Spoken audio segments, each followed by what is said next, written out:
British American actress Elizabeth ടൈലറിന്റെ പേരിൽ 1991 launch ചെയ്ത ഒരു പെർഫ്യൂമാണ് വൈറ്റ് ഡയമണ്ട്.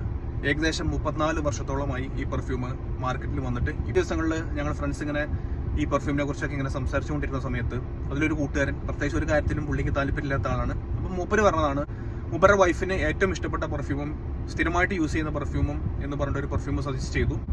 ആ പെർഫ്യൂമാണ് white diamond Elizabeth Taylor. Just ഞാൻ നിങ്ങളൊന്ന് പരിചയപ്പെടുത്താം. വളരെ എലഗന്റ് ആയിട്ടുള്ള നല്ല ക്ലാസി ആയിട്ടുള്ളൊരു ബോട്ടിൽ. ഇപ്പോഴത്തെ പെർഫ്യൂമുകളുടെ പോലെ ഓവർ ഡെക്കറേഷനോ കാര്യങ്ങളൊന്നുമില്ല.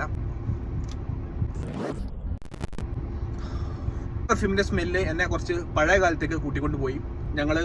ഞാൻ ക്രിസ്ത്യനാണ്. അപ്പം എൻ്റെ പള്ളിയിലൊക്കെ എല്ലാ റിച്ച് ആൻറ്റിമാരും അമ്മച്ചിമാരൊക്കെ പള്ളിയിലേക്ക് കുർബാനക്കൊക്കെ വരുന്ന സമയത്ത് ഇവിടെ അടുത്തുകൂടെ പാസ് ചെയ്യുമ്പം കിട്ടുന്ന ആ ഒരു സ്മെല്ല്, ഒരു റോസിന്റെയും ജാസ്മിന്റെയും സാൻഡൽവുഡിന്റെയും യെല്ലോ ഫ്ലവേഴ്സിന്റെ ഒക്കെ ഒരു മിക്സ്ഡ് ആയിട്ടുള്ള സ്മെല്ല്. ഒരു പക്ഷേ ഈ പെർഫ്യൂം നിങ്ങളെ ഒരു പഴയ കാലത്തേക്ക് കൂട്ടിക്കൊണ്ടു പോകാൻ ചാൻസ് ഉണ്ട്. ഒരു ടൈംലെസ് വിന്റേജ് ക്ലാസ്.